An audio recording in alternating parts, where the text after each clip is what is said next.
दोस्तों, एक ऐसा वाकया जो सुनकर सबके रोंगटे खड़े हो गए। एक गरीब माँ की 4 बेटियां बिना शादी के प्रेग्नेंट कैसे हो गई? इन बच्चों के पिता कौन है? ये वाकया पूरे गांव को हिलाकर रख देता है। आखिर एक ही घर की 4 जवान बेटियां प्रेगनेंसी का शिकार कैसे हो गई? ये दिल दहला देने वाला वाकया जरूर सुने। वीडियो को लाइक करें और चैनल को सब्सक्राइब करना न भूलें। ये कहानी एक विधवा महिला की है जिसकी 7 खूबसूरत बेटियां थी। उसका कोई बेटा नहीं था। ये 7 बेटियां बेहद नेक और शरीफ थी। इस महिला ने अपनी बेटियों को बहुत अच्छी तालीम दी थी, लेकिन उनकी जिंदगी में सच्ची मुसीबत उस वक्त आई जब इस बूढ़ी मां की 4 बड़ी बेटियां प्रेग्नेंट हो गई। हैरान करने वाली बात यह थी कि इन बेटियों को यह तक नहीं पता था कि उनके साथ ये ज्यादती किसने की। जब इस कहानी का राज खुलेगा कि इन 4 लड़कियों को प्रेग्नेंट करने वाला कौन था, तो आपके पैरों तले से जमीन निकल जाएगी। कहानी कुछ इस तरह है कि एक दिन बादशाह का दरबार लगा हुआ था। बादशाह अपने दरबार में बैठा सभी की फरियादें सुन रहा था। इन फरियादियों में एक बूढ़ी महिला भी थी जो रो रही थी। उसके चेहरे पर मायूसी छाई हुई थी। बादशाह ने उस महिला की तरफ देखकर कहा, अम्मा, आपको क्या परेशानी है? बूढ़ी महिला ने दरबार में इधर उधर देखा और चुप हो गई। मंत्री ने गुस्से से कहा, अम्मा, अपनी परेशानी बताओ। इधर उधर क्यों देख रही हो? ताकि हम इसका हल निकाल सकें। बूढ़ी महिला ने बादशाह से रोते हुए कहा, बादशाह सलामत, मेरी परेशानी ऐसी है कि मैं सबके सामने नहीं बता सकती। मैं आपसे अकेले में बात करना चाहती हूं क्योंकि मैं विधवा महिला हूं। मेरे 7 बेटियां हैं और मैं अकेली रहती हूं। अगर मैं अपनी बात सबके सामने बताती हूं तो मुझे डर है कि मेरी बेटियों को कल कोई मसला ना हो जाए। यह सुनकर बादशाह बहुत हैरान हुआ और सोचने लगा, आखिर ऐसी क्या बात है जो ये महिला सबके सामने नहीं बता सकती। बादशाह ने कहा, आप अपनी परेशानी बताइए। ये सब मेरे भरोसा लोग हैं, आपको कोई नुकसान नहीं पहुंचेगा। बूढ़ी औरत ने रोते हुए कहा, नहीं बादशाह सलामत, मैं आपको अकेले में ही वो बात बताऊंगी। बादशाह ने कहा, अच्छा, उसे मेरे कमरे में ले आओ ताकि ये अपनी बात बता सके। 2 सिपाही बूढ़ी औरत को बादशाह के कमरे में ले गए। अंदर पहुंचकर बादशाह ने कहा, अम्मा, अब बताओ कि तुम्हें क्या मसला है? बूढ़ी औरत बादशाह के कदमों में गिरकर रोने लगी। बादशाह ने कहा, अम्मा, बताओ आखिर बात क्या है? मेरा दिल बैठा जा रहा है। बूढ़ी औरत ने रुलाते हुए कहा, बादशाह सलामत, मैं एक विधवा औरत हूं। मेरे शौहर को गुजरे बहुत समय हो चुका है। मेरा कोई बेटा नहीं है। मेरी 7 बेटियां हैं। मैं अमीर घरों में जाकर बर्तन धोती हूं, कपड़े धोती हूं और उन घरों में काम करती हूं। जो बचा हुआ खाना और मजदूरी के पैसे मिलते हैं, उसी से मेरा घर चलता है।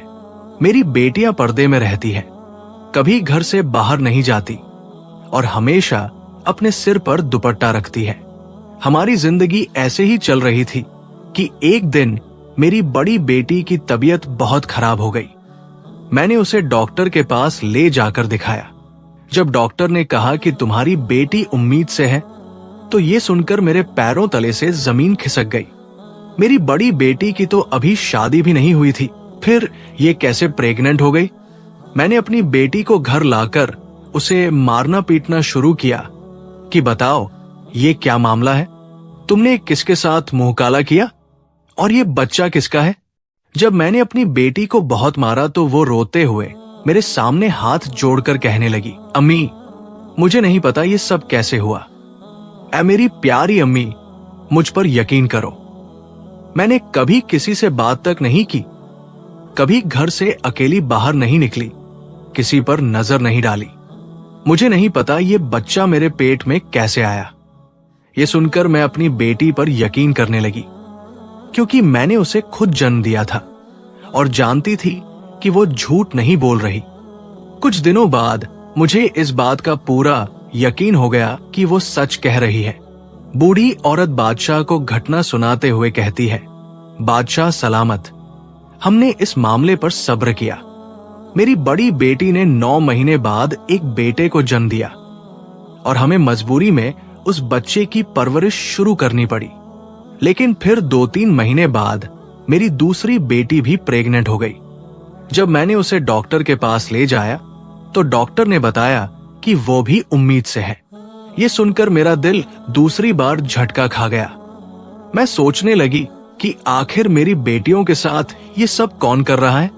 हमारे घर में तो कोई नहीं आता और मेरी बेटियां भी घर से बाहर नहीं जाती। मैंने अपनी दूसरी बेटी के बच्चे को भी पालना शुरू किया, लेकिन फिर मेरी तीसरी बेटी और उसके बाद मेरी चौथी बेटी, जो सिर्फ 14 साल की थी, वो भी प्रेगनेंसी का शिकार हो गई। बादशाह सलामत, मेरी जिंदगी तबाह हो चुकी है।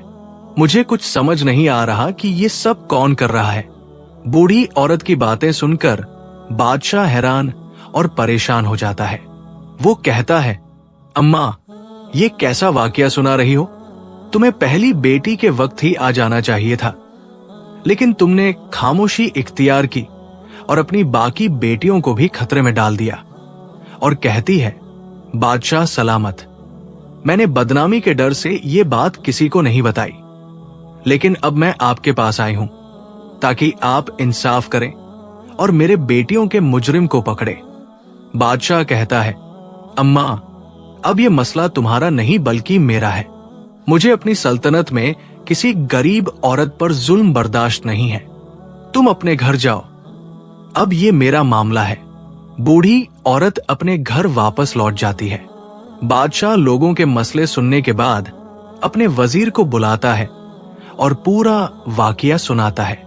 वजीर बादशाह की परेशानी देखकर कहता है, बादशाह सलामत, हमें फौरी तौर पर इस मामले की तफ्तीश करनी चाहिए और इस मुजरिम को सख्त सजा देनी चाहिए।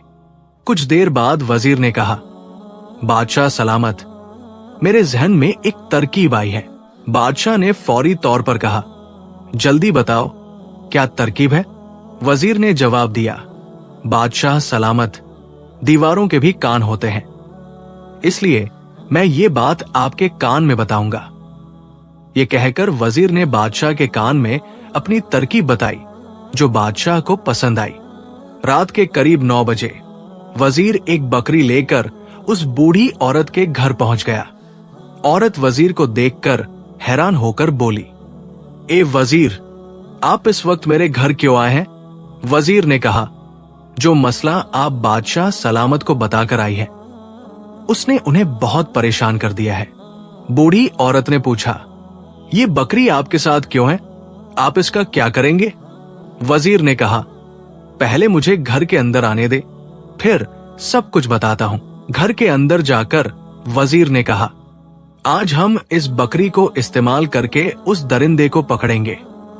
तुम लोग बस चुपचाप देखते रहना और कुछ भी नहीं कहना। अगर हमारा प्लान कामयाब हो गया तो पता चल जाएगा कि वो दरिंदा कौन है।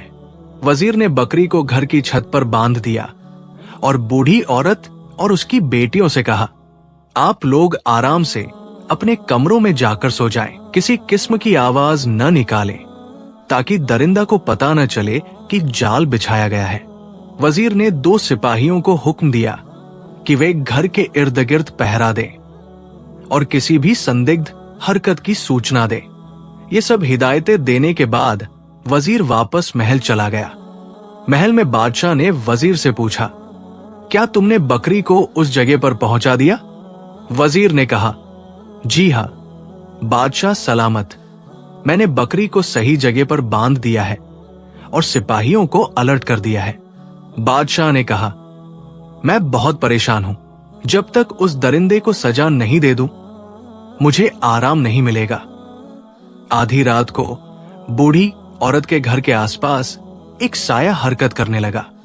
वो दरिंदा छत पर पहुंच गया और वहां से आंगन में प्रवेश कर गया। बकरी ने उस व्यक्ति को देखते ही जोर जोर से आवाजें निकालनी शुरू कर दी। उस वक्त रात का सन्नाटा था और बकरी की आवाज दूर दूर तक गूंज रही थी। छिपे हुए सिपाही जब बकरी की आवाज सुनने लगे तो समझ गए कि घर में कोई प्रवेश कर चुका है। यही मकसद था कि बकरी को छत पर बांधा जाए ताकि घर में आने वाले को देखते ही बकरी शोर मचाए और सिपाहियों को चौकस कर दे। जब वो व्यक्ति कमरे में प्रवेश हुआ तो सिपाहियों को यकीन हो गया कि यही दरिंदा है। बकरी की आवाज सुनकर बूढ़ी औरत और उसकी बेटियां भी जाग गई और समझ गई कि घर में कोई आया है। सभी चौकस हो गए। बकरी की आवाज सुनकर सिपाहियों को यकीन हो गया कि घर में कोई घुस आया है। तुरंत दोनों सिपाही घर के अंदर घुसे। जब आने वाले व्यक्ति ने देखा कि सभी जाग चुके हैं तो वो पीछे की तरफ भागने की कोशिश करने लगा, मगर सिपाहियों ने पीछे से आकर उसे काबू कर लिया। इस व्यक्ति ने अपने चेहरे पर काला कपड़ा लपेट रखा था ताकि कोई उसे पहचान न सके। सिपाहियों ने जब उसके चेहरे से कपड़ा हटाया तो बूढ़ी औरत और उसकी बेटियां हैरान रह गई। सुबह होते ही बादशाह का दरबार लगा। वो व्यक्ति घुटनों के बल बादशाह के सामने बैठा था। उसके हाथों में हथकड़ियां लगी हुई थी और उसका चेहरा अभी तक साफ नजर नहीं आ रहा था। बूढ़ी औरत और उसकी 7 बेटियां भी दरबार में मौजूद थी। बादशाह ने सभी अनावश्यक लोगों को दरबार से बाहर निकाल दिया। अब वहां सिर्फ अपराधी, बादशाह, वजीर, बूढ़ी औरत और उसकी बेटियां मौजूद थी। बादशाह ने कहा, क्यों भाई, क्या तुझे मेरे इंसाफ का डर नहीं रहा? तू जानता है कि जब तेरा गुनाह साबित होगा तो सजा मौत से कम नहीं होगी। बादशाह ने सिपाहियों को हुक्म दिया, इस शख्स के चेहरे से नकाब हटाओ ताकि मैं भी देख सकूं कि मेरी सल्तनत में ये हिम्मत किसकी हुई जो इस मुस्लिम बूढ़ी औरत की बेटियों के साथ ऐसा जुल्म करे। जब नकाब हटाया गया तो बूढ़ी औरत पास आई, अपराधी के चेहरे पर थूक मारा और बोली, ए दरिंदा सूरत इंसान, तुझे शर्म नहीं आई मेरी इज्जत और बेटियों के साथ खेलते हुए? ये सुनकर दरबार में खामोशी छा गई और सभी की नजरें अपराधी की तरफ थी और गुस्से से कहती है, ये बेटियां तुम्हारी अपनी भतीजियां हैं, तुम्हारी बेटियों जैसी है। चाचा तो बाप के बराबर होता है, लेकिन तुमने उनके साथ ऐसी घटिया हरकत की। तुम्हें शर्म नहीं आई अपनी ही भतीजियों के साथ ऐसा करते हुए? बादशाह भी गुस्से से बोला, अगर कोई और होता तो हम समझते, लेकिन तुम तो इनके सगे चाचा हो। चाचा का रुतबा बाप जैसा होता है। इनके पिता इस दुनिया में नहीं रहे। तुम्हारा फर्ज था कि इनका ख्याल रखते, इनके रिश्तों की हिफाजत करते, लेकिन तुमने तो चाचा के रुतबे को भी शर्मसार कर दिया। इसके बावजूद वो व्यक्ति हठधर्मिता से कहता है, ए बादशाह सलामत, ये मेरे घर का मामला है, इन लड़कियों का चाचा मैं हूं, आपको इस मामले में दखल देने की जरूरत नहीं। ये सुनकर बादशाह अपनी तलवार निकालता है और उसके सिर पर रख देता है। सच सच बताओ, तुमने ऐसा क्यों किया? तलवार की धार महसूस करते ही उस व्यक्ति के चेहरे पर डर छा जाता है। वो कांपती आवाज में कहने लगा, ए बादशाह सलामत, हम 2 भाई थे। मेरा भाई मुझसे बड़ा था और मेरी शादी उस वक्त नहीं हुई थी।